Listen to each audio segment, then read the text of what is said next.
Inserra. Oh, thank you, Ivy. Thank you, everybody. I'm excited to be here. I'm pumping. My heart is pumping. I know you are feeling it from where you are standing because, again, talking about the invisible world and how we don't end where the body ends, but we are kind of projecting our resonance in the universe and we are spinning. So I'm touching you. I trust that. So thank you for having me, and thank you, Lee. Thank you, Philip, for hosting us today.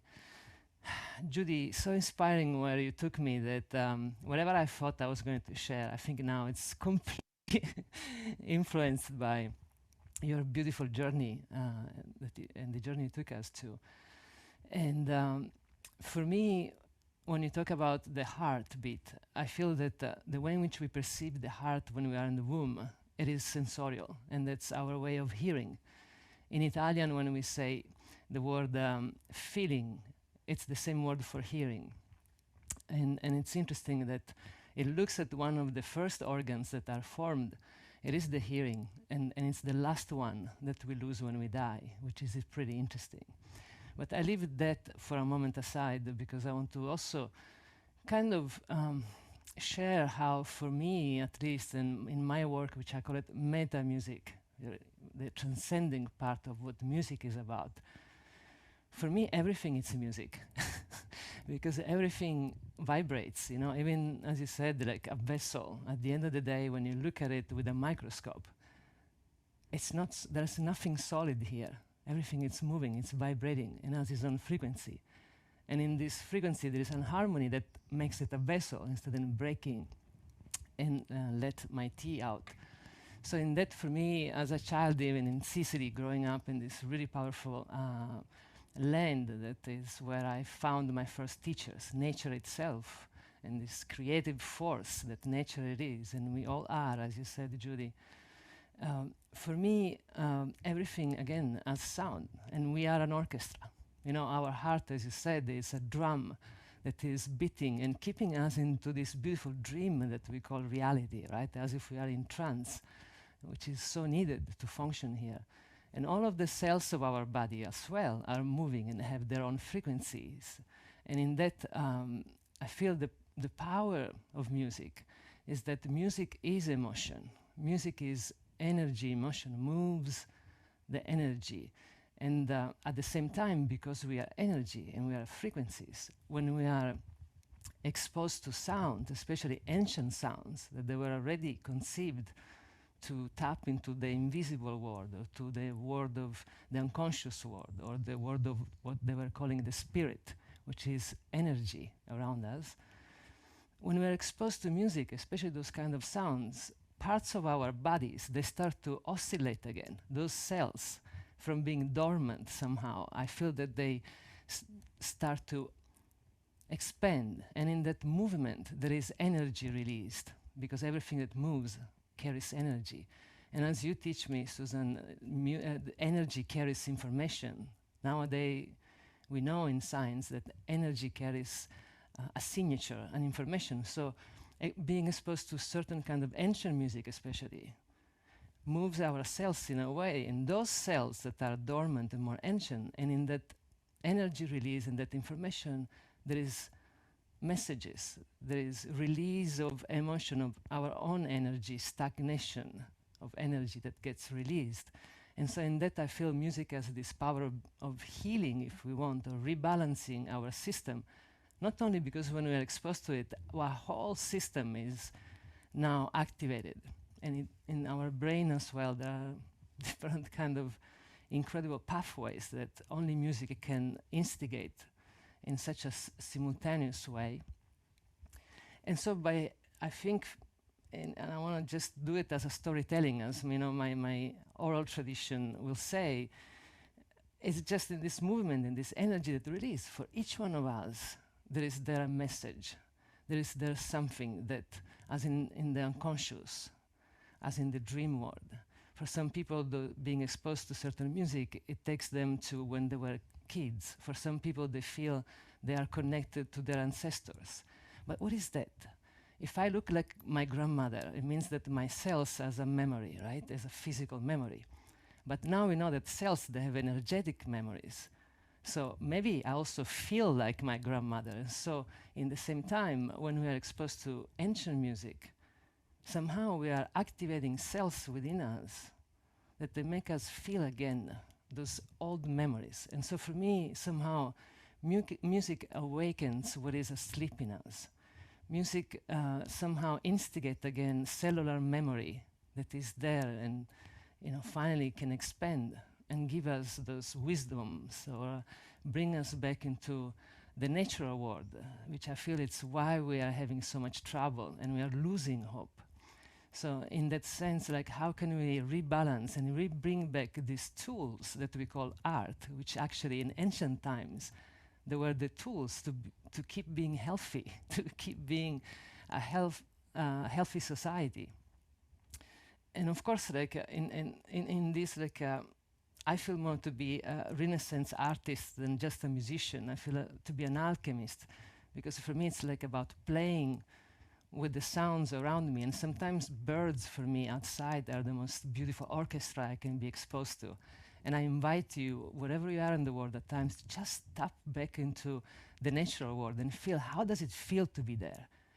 And why am I feeling like this? Because again, this sympathetic resonance, the more we're exposed to certain kind of frequencies, the more we found that sense of being at home. And so if music is this sense of remembering and reconnecting, and it's so difficult to put words into it because again, we are tapping in conversations that words are too limited. And we are trying as well to explore what we call reality, which is a mystery. And that's where I think art has a beautiful function, and I appreciate so much Ivy and Susan's work because they're reminding us that art, it is a way to transcend what we call reality, the rational way. As humans, we have a lot of this rationality that we impose into nature, and somehow we are losing it. So I would love to actually take you to an experience of what music can really allow us, and then maybe I will spend a few more words, but I want that music itself is going to talk to you, and I will use a few of these ancient instruments and maybe later explaining to you more. And if you have the chance to use headphones, it will be really ideal so that you can really enter the sound and for a few minutes, just a few minutes, see what that sound is going to evoke in you. What are there, if are emotions, images, what is there that music for a moment can become for you? And yeah, let's take a few moments. And if you can, again, use your headphones, if you know it's okay, and find as well a comfortable place so that you can really take this experience in your body.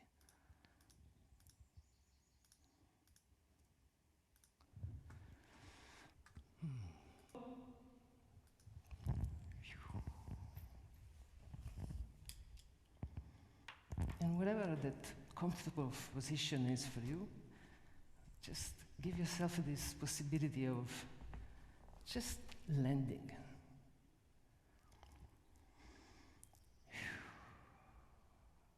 Maybe you want to close your eyes so you can go in your inner world.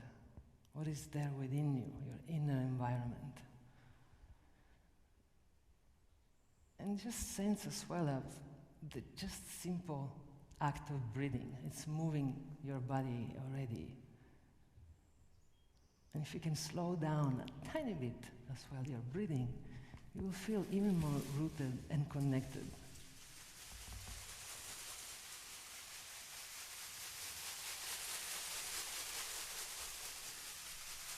And let music inspire you.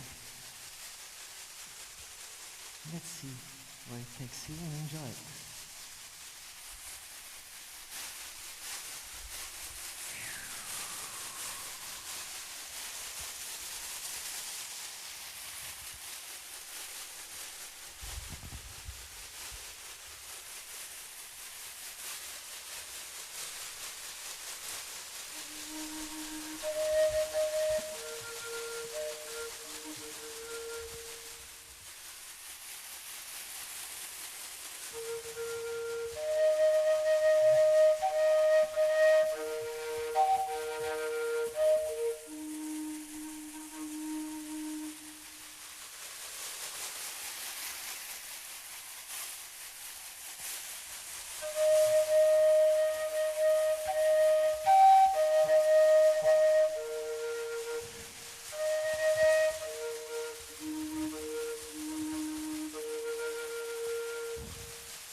hear it?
And now gently, if you have your eyes closed, you can gently open them again and reconnect with this moment in time.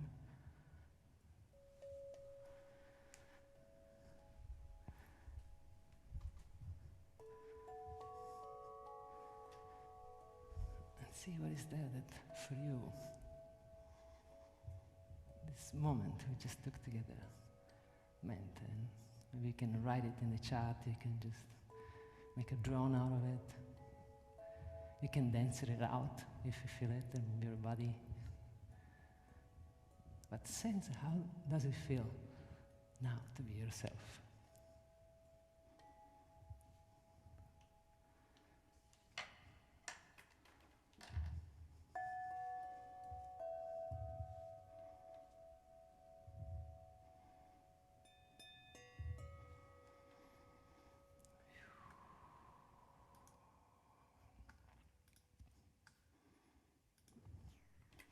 And Thank I hope you. that you heard the music with